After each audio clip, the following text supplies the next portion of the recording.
আপনার নাম কি বাদ চলে গেছে ভোটার তালিকা থেকে? যদি ভোটার তালিকা থেকে আপনার নাম বাদ চলে গিয়েও থাকে, তাহলেও খুব বেশি চিন্তার কিন্তু কিছু নেই। যদি আপনি বৈধ ভারতীয় নাগরিক হয়ে থাকেন, তাহলে এখনো কিন্তু যথেষ্ট সম্ভাবনা রয়েছে আপনার অন্নপূর্ণা ভাণ্ডারের টাকাটা পাওয়ার জন্য। অলরেডি শুরু হয়ে গেছে অন্নপূর্ণা ভাণ্ডারের ডকুমেন্টস ভেরিফিকেশন।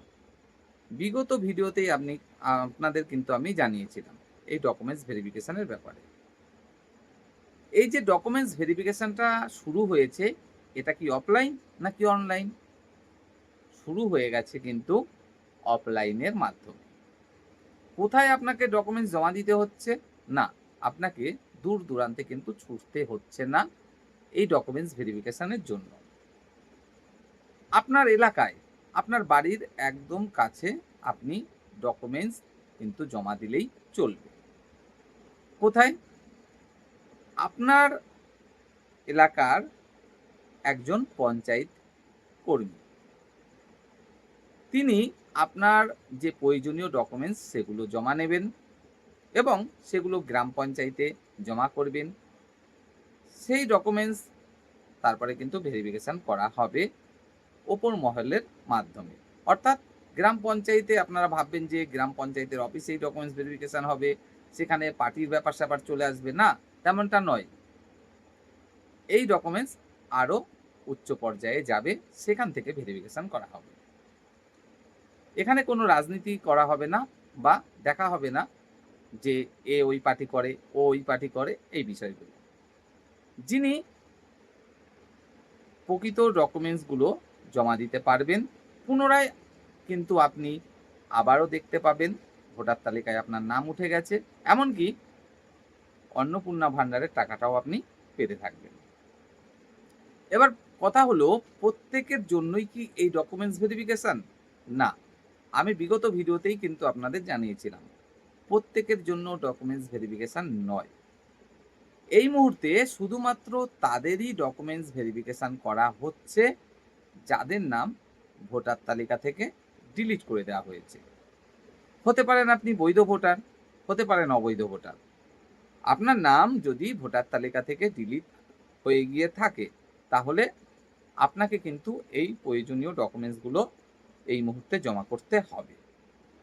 কি কি ডকুমেন্টস সেখানে জমা করতে হবে? মূলত 4 প্রকার ডকুমেন্টস আপনাকে কিন্তু জমা করতে হবে। নাম্বার 1, ট্রাইব্যুনালে আপনি অ্যাপিল করেছেন তার প্রমাণ। হতে পারে সেটা অনলাইন, হতে পারে সেটা অফলাইন। আপনি অনলাইন করলে তার প্রিন্ট কপি তো আপনার কাছে অবশ্যই আছে। আর যদি অফলাইনে করে থাকেন, তারও প্রমাণ আপনার কাছে আছে। অর্থাৎ আপনি ট্রাইব্যুনালে পুনরায় আপিল করেছেন আপনার ভোটার তালিকায় নাম তোলার জন্য, তার প্রমাণটা আপনাকে জমা করতে হচ্ছে। আর যেটা জমা করতে হচ্ছে সেটা হলো 1 কপি ভোটার কার্ডের জেরক্স, 1 কপি আধার কার্ডের জেরক্স এবং 1 কপি আপনার ব্যাংক অ্যাকাউন্টের জেরক্স। তাহলে কি কি 4 প্রকার ডকুমেন্টস জমা করতে হচ্ছে? ট্রাইব্যুনালে অ্যাপিল করেছেন তার প্রমাণ, আধার কার্ডের জেরক্স, ভোটার কার্ডের জেরক্স এবং ব্যাংক অ্যাকাউন্টের জেরক্স। এই 4 প্রকার ডকুমেন্টস। এবার প্রশ্ন হলো, যাদের নাম ভোটার তালিকা থেকে বাদ চলে গেছে তাদের জন্য তো এই ভেরিফিকেশন হচ্ছে, তাহলে যাদের নাম ভোটার তালিকায় এখনো রয়েছে তাদের কি ডকুমেন্টস ভেরিফিকেশন হবে না? অবশ্যই হবে। সেটা এরকম ভাবে হবে না। ওপর মহল থেকে ওনারা দেখে নেবেন আপনাদের ডকুমেন্টসগুলো। যারা লক্ষ্মীর ভাণ্ডার পাচ্ছিলেন এবং ভোটার তালিকায় নাম এখনো রয়েছে, তাদের ক্ষেত্রে ম্যাক্সিমামই আর কোনো রকম ভেরিফিকেশান এইভাবে হবে না। উপর মহল থেকে ভেরিফাই করে আপনাকে সরাসরি অন্নপূর্ণা ভাণ্ডারে পাঠিয়ে দেওয়া হবে। আর যারা ট্যাক্স পে করে থাকেন, অর্থাৎ কোনো একজন মহিলা বেশ স্বাবলম্বী, বেশ ভালোই অর্থ উপার্জন করে থাকেন এবং ট্যাক্স পে করে থাকেন, সেক্ষেত্রে তাদের নাম কিন্তু অন্নপূর্ণা ভাণ্ডার থেকে বাতিল করে দেওয়া হবে। শুধু তাই নয়, কোনো একজন মহিলা, তিনি হয়তো কোনো একটা সরকারি বিদ্যালয়ের শিক্ষিকা কিংবা অন্য কোনো সরকারি অফিসের একজন কর্মচারী এবং নির্দিষ্ট একটা ভালো বেতন তিনি পান, সেক্ষেত্রে তার নামও কিন্তু এই অন্নপূর্ণা ভাণ্ডার থেকে বাতিল করে দেওয়া হবে। তাহলে মোদ্দা কথা দাঁড়ালো কি, যাদের নাম ভোটার লিস্ট থেকে বাদ চলে গেছে, শুধুমাত্র তাদের ক্ষেত্রেই কিন্তু এই অফলাইন ডকুমেন্টস ভেরিফিকেশন এই মুহূর্তে হচ্ছে। ৪ প্রকার ডকুমেন্টস মূলত আপনাকে জমা করতে হচ্ছে। আপনি ট্রাইব্যুনালে আপিল করেছেন তার প্রমাণ, আধার কার্ডের জেরক্স, ভোটার কার্ডের জেরক্স এবং ব্যাংক অ্যাকাউন্টের জেরক্স। এবার কথা হলো, যারা এখনো ভোট দিচ্ছেন অর্থাৎ ভোটার তালিকায় নাম আছে এবং লক্ষ্মীর ভাণ্ডার পেতেন, তাদের নাম কিন্তু সরাসরি চলে যেতে চলেছে অন্নপূর্ণা ভাণ্ডার প্রকল্পে।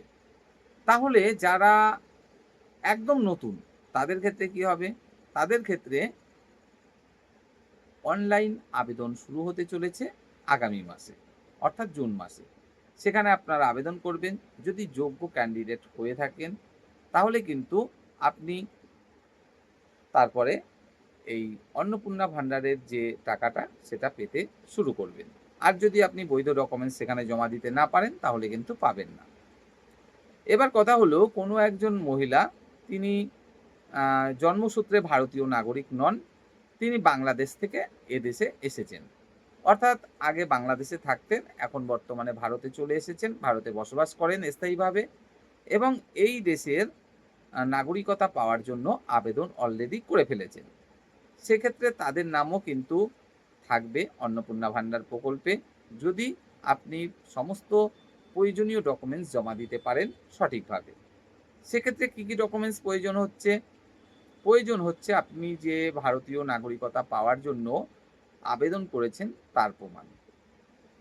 শুধুমাত্র ভারতীয় নাগরিকতা পাওয়ার জন্য আবেদন করেছেন তার প্রমাণ দিলেই চলবে না, সাথে এই প্রমাণটাও আপনাকে দিতে হবে যে আপনি এই দেশে বসবাস করতেন। যেমন উদাহরণ হিসাবে আমরা বাংলাদেশকে এখানে ব্যবহার করছি, যে বাংলাদেশে আপনি বসবাস করতেন এবং বাংলাদেশের সেই নির্দিষ্ট ঠিকানা, অর্থাৎ আপনি যেখানে বসবাস করতেন তার পার্মানেন্ট ঠিকানা কিন্তু আপনাকে প্রমাণস্বরূপ দিতে হবে। তাছাড়া ব্যাংকের বই তো অবশ্যই প্রয়োজন। তো যাই হোক, বিষয়টা এরকমই। বিজেপি নেতৃত্ব ভোটে লড়াইয়ের ক্ষেত্রে যে প্রতিশ্রুতিগুলো দিয়েছিল, তার মধ্যে এই অন্নপূর্ণা ভাণ্ডার প্রকল্প বা লক্ষ্মীর ভাণ্ডারকে ডবল করে দেব, এই যে উক্তিটি, সেটা কিন্তু অবশেষে বাস্তবায়িত হতে চলেছে। এর জন্য অসংখ্য ধন্যবাদ পশ্চিমবঙ্গ সরকারকে। তো সত্যি সত্যি তারা কিন্তু একদম সময় নষ্ট না করে অন্নপূর্ণা ভাণ্ডার শুধু ডবল করে দিয়েছে তা নয়, যেমন কথা তেমন কাজ, জুন মাস থেকেই শুরু হয়ে যাচ্ছে এই প্রকল্প।